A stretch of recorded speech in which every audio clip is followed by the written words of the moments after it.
Matahom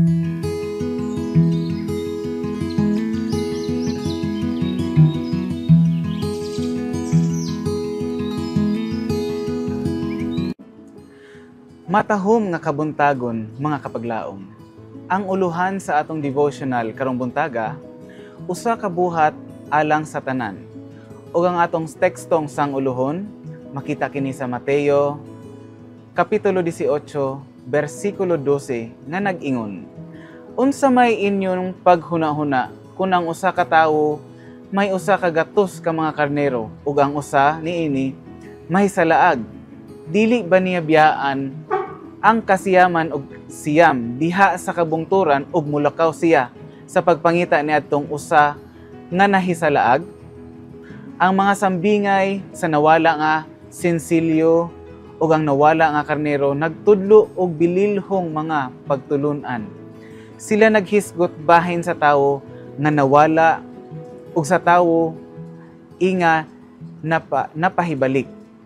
Daghan paunta ang mahibalik kung sila nagtrabaho sama sa gibuhit niini nga mga sumbingay.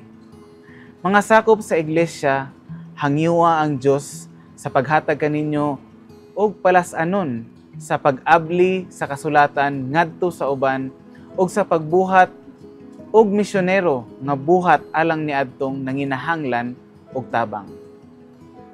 Ang uban pagaluwason sa usa ka paagi ug ang uban sa lain. Apan ang buluhaton kinahanglang himuon kanunay sumala sa paggiya sa Ginoo. Himua nga ang mga pinatik nga naglangkob sa kamatuoran sa Biblia makatag sama sa mga dahon sa ting larag. Ipataas siya ang manluluwas sa mga kalag, ibayaw siya sa mas taas ug mas taas pa. Dawata ang espiritu sa dako nga magbubuhat. Pagkat-on gikan sa higala sa mga makasasala kun unsaon pag-alagad sa mga kalag nga masakiton sa sala. Hinumdumi nga sa kinabuhi sa iyang mga sumusunod, kinahanglan makita ang samang debosyon, ang samang pagpasakop sa buhat sa Dios sa matag pag-angkon sa katilingban, matagyutanong pagmahal nga nakita diha sa iyang kinabuhi.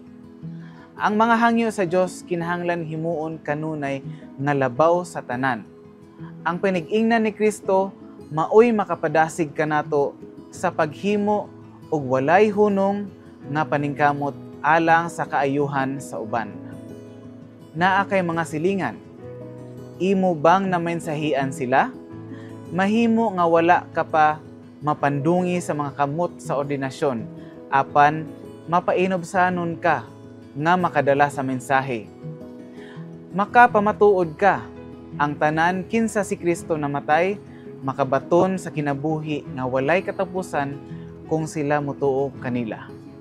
Ayaw tuguti ang bisan kinsa nga magpabilin nga walay buhat tungod kay dili sila makahimo sa samang matang sa buluhaton nga ginabuhat sa labing eksperyensyado nga mga alagad sa Dios. Dili lamang pinaagi sa mga lalaki nga anaa sa taas nga mga posisyon sa responsibilidad sa ministeryo, dili lamang pinaagi sa mga lalaki nga naghupot og mga posisyon diha sa mga komite. Dili lamang pinaagi sa mga tigdumala sa atong mga tambalanan og mga imprintahan na ang mga buhat pagabuhaton nga maoy hinungdan nga ang yuta mapuno sa kahibalo sa Ginoo, ingon nga ang mga tubig mutabon sa dagat. Kini nga buluhaton matuman lamang kun ang tibuok simbahan muhimo sa ilang bahin, ubos sa giya ug sa gugma sa Dios. Mag-ampo ta, mga kapaglaom. Amahan namong makagahom sa tanan, niining kabuntagon kami nagpasalamat kanimo sa paghatag aning lahi na pud nga adlaw alang sa among bulahaton para sa imong gingharian. Among naamguhan nga kami makasasala.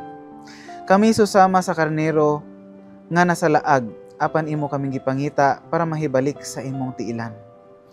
Pagkaayo nimo o Dios, kay kami mga pinili alang sa imong buluhaton. Ang mga palasanon diri sa kalibutan mabugat. Apan ang imong yugo magaan lamang. Salamat sa kanunay nga giya. Salamat sa gugma sa ngalan ni Jesus. Amen.